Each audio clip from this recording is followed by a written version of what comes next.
Good afternoon. I am Andrea Chisholm with the Midday News. Special welcome if you're watching on onespotmedia.com. The Jamaica Agriculture Society, JAS, wants $10 billion injected into the sector. The organization says the money would help farmers to invest in machines to increase output and consumers would have access to cheaper foods. More in this report from TVJ's Prince Moore. President of the Jamaica Agriculture Society, JAS, Lenworth Fulton, says he has a formula to transform the agriculture sector. It involves low-interest loans, which in turn would create low-priced foods. Mr. Fulton said farmers have been yearning for loans of 4% or lower to invest in machines and other supplies for their farms and urged the government to answer their call. But where is this money to come from? JAS is imploring the government to establish an agricultural fund by taking 1% of the imported food items to seed this fund. He said the aim is to secure $10 billion for the agriculture sector, $5 billion of which would be given to farmers as loans, while another $5 billion would be used to fix markets. Making local markets more appealing will be important because he expects more shoppers to flock the markets in search of food. Imagine if we could get about 200,000 farmers, 100,000 of them to take up loan of even 1.5 million to 3 million to do their farming. That would be billions of dollars. That would help everybody, the lending institution, the consumers for more and cheaper food, and the country could now stand up and said, we are not signing any more import license. Today, they can't say that because we are not producing enough in all the areas that we need food. For the JAS president, Jamaica is 50 years behind its target to create a modern agriculture sector. But in his words, machetes and forks can't close the gap. Therefore, his suggestions should be considered. Prince Moore, TVJ News. This afternoon, the collaborative efforts of a Member of Parliament, residents, a private sponsor and a charity organization to help a struggling family of 6 which has been living under substandard conditions. We have more from TVJ's Krista Campbell. An old outside kitchen made into a home in Connors, St. Catherine. For the past year, this has been the uncomfortable reality for single mother of 5, Julie White. She says she was given notice to leave the place she previously rented, so her mother told her she could stay in the zinc structure. But her grandkids, ages 16, 13, 8, 2, and 1-year-old, also having to endure the harsh conditions as their mother, Gloria White says she's been desperately hoping her daughter gets help. Enough time I cry, but I don't want she know say I cry. Enough time, because I'm not happy. I'm not happy when, like how she in the kitchen, you know. It is all I have to catch up on back, just to stay for the time being, so I can get something better. In the hot, man, hot, bad. I have to keep the fan all night, all day. Mrs. White's own 2-bedroom house, a concrete structure, but she laments that she has limited space herself. So her daughter has tried to make herself and children as comfortable with what they were given. A cell phone, their sole means of entertainment in the absence of a television set. Barrels function as dressers, and a sponge mattress on a single bed base completes the furniture inside the 1-bedroom structure. Julie White has added her own version of a kitchen and bathroom, while a tarpaulin acts as the only protection from the elements. She says it's been especially hard for her teenage daughter. Sometimes she have to go out by the road to go to somebody with Wi-Fi to do our homework. These are better days, though, with signs that change is coming. On Labour Day, MP Dr. Chris Tufton, through his constituency's Building Hope unit, started work on a new wooden structure for the family.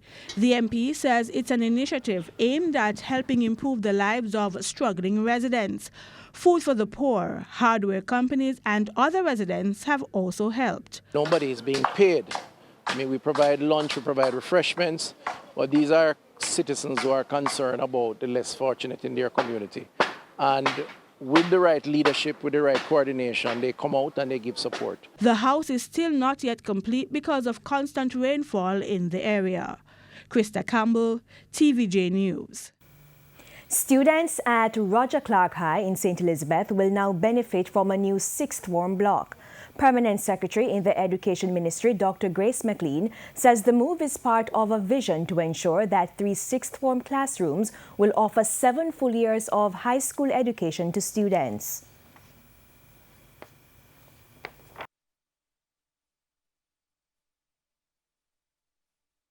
There are a few little aesthetics that we still need to do in terms of ensuring that the classroom is appropriately painted and so on. But I really must commend all the stakeholders who would have participated in this activity and would have made it a reality today. The new block was constructed at a cost of $1.9 million. Teachers are frustrated with the government over the slow pace of fulfilling obligations reached in the 2018 Heads of Agreement meeting. One such is the program of assigning tablets to teachers. Immediate past president of the Jamaica Teachers Association, Georgia War Richards, is calling on the government to fast-track the process.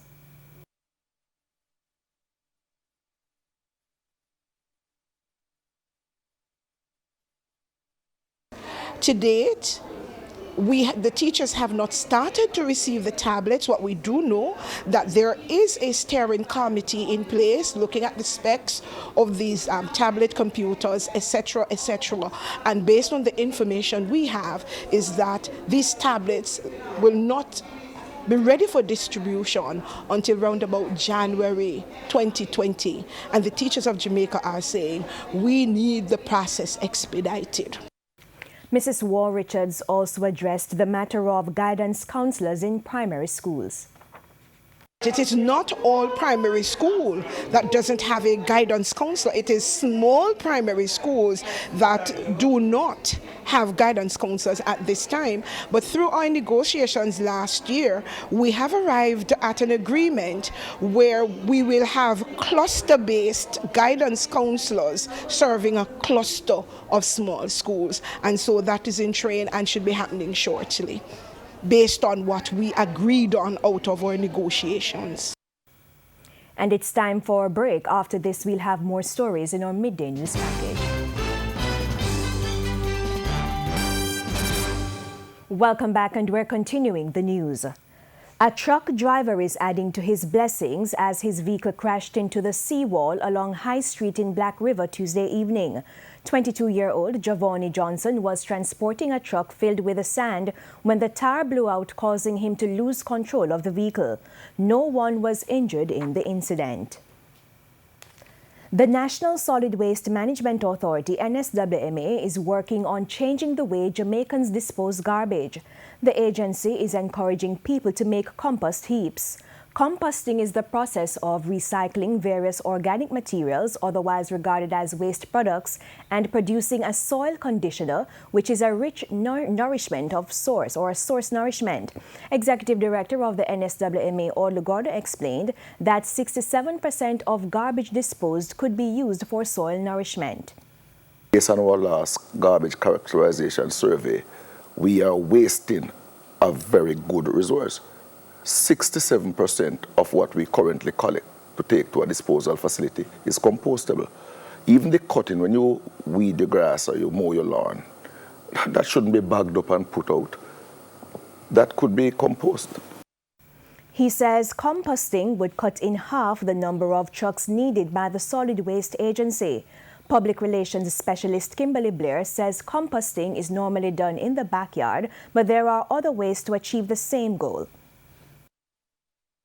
You can use a compost heap. If you don't have a backyard, we're showing you that you can use a pail, you can use a compost bin, you can dig a hole. We're showing you all the different options available. Meanwhile, Mr. Gordon says there is also a threat to landfill space if action is not taken to reducing the waste sent to locations. No matter how big a landfill is, it will run out. If you keep putting. If you keep putting. So we are saying, and we are appealing to the public to look at those 3 R's: reduce, reuse, and recycle. You can reuse what you have. You don't have to just be throwing away and sending to the landfill and filling up the landfill. You can help us to preserve the environment, because when we do run out of landfill space, what we're going to do? We have to be looking for other options. We have to be looking for other landfill. We don't have the space. They were speaking on TVJ's Smile Jamaica program on Thursday. One man is in police custody after a boat was found with animals at Great Bay Treasure Beach, St. Elizabeth this morning. The police say persons saw the boat on the dock and contacted them. The Jamaica Defense Force Coast Guard was brought in, the vessel searched, and iguanas, parrots, and other animals were found.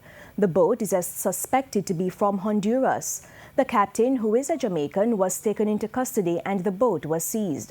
The police and the National Environment and Planning Agency are investigating and are asking persons with additional information to contact them.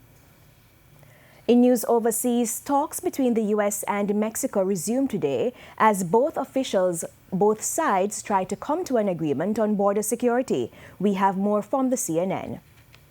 The U.S. and Mexico still at a stalemate. It's like 2 trucks on a country road headed straight at each other. One or the other is going to blink. President Trump calling on Mexico to boost its immigration enforcement efforts. Mexico's been making for many, many years hundreds of billions of dollars. I mean, they've been making an absolute fortune on the United States. They have to step up, and they have to step up to the plate. And perhaps they will. We're going to see. They can solve the problem.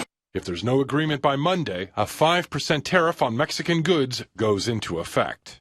This is not about tariffs for an economic deal. This is saying we're going to use it as a weapon in foreign policy. Supporters of the tariff threat say this addresses the migration issue between the 2 countries. One more tool to be able to control the flow of illegal immigrants coming across our southern border. Critics disagree. This is dangerous territory. This is not a way to treat a friend. It's not a way to deal with immigration. It's not a way to meet the humanitarian needs at the border. In a cross-Atlantic tweet Wednesday, Mr. Trump said, the higher the tariffs go, the higher the number of companies that will move back to the USA. But there's still a chance a deal will be reached before the deadline. These tariffs may not have to go into effect precisely because we have the Mexicans' attention.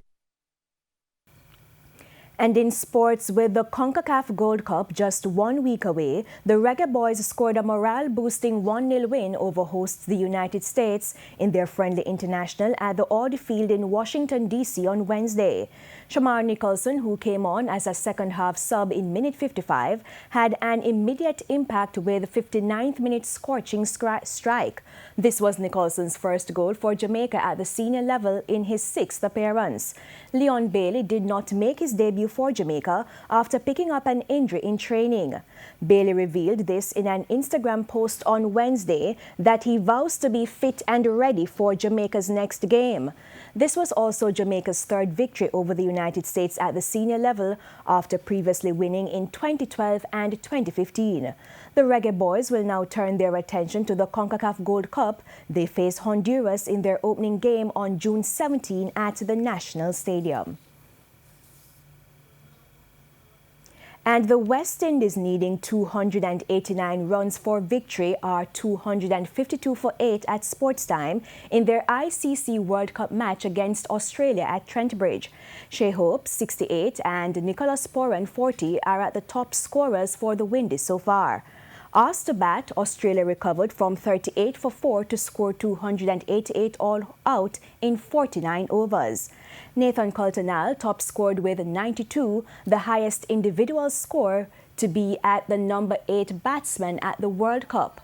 Former captain Steve Smith was next best with 73, while Alex Carey made 45. Carlos Brathwaite claimed 3 for 67, while there were 2 wickets each for O'Shane Thomas, Sheldon Cottrell, and Andre Russell. And that's the Midday News. I'm Andrea Chisholm. Join us at 7 for the Primetime News Package. On behalf of the news, sports, and production teams, good afternoon.